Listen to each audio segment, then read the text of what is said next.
আমার নিজের লেখা একটি স্বরচিত কবিতা পাঠ করে শোনাচ্ছি।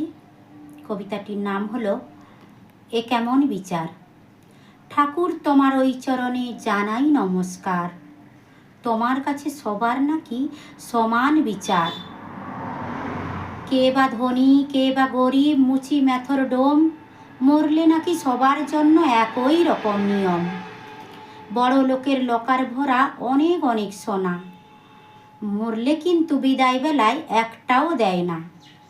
আমার আমার করে বেড়াই আখের গুছাই নিজের, যাবার দিনে শ্মশান যাত্রায় সবই রবে পড়ে।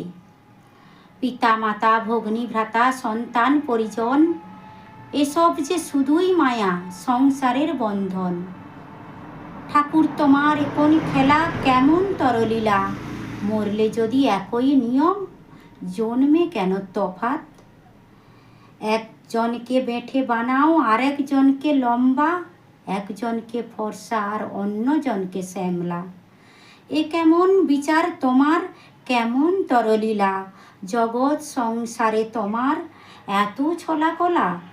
কাঁদা হাসার সংসারেতে যে কটা দিন থাকি, একে অপরের সহযোগিতায় বেঁধে বেঁধে রাখি। সব শেষে করো জোড়ে করি প্রার্থনা, সকলের যেন সুমতি হয় আর হয় চেতনা। সবাইকে ভালো রেখো, মঙ্গল করো সবার, ঠাকুর তোমায় শত কোটি করি নমস্কার।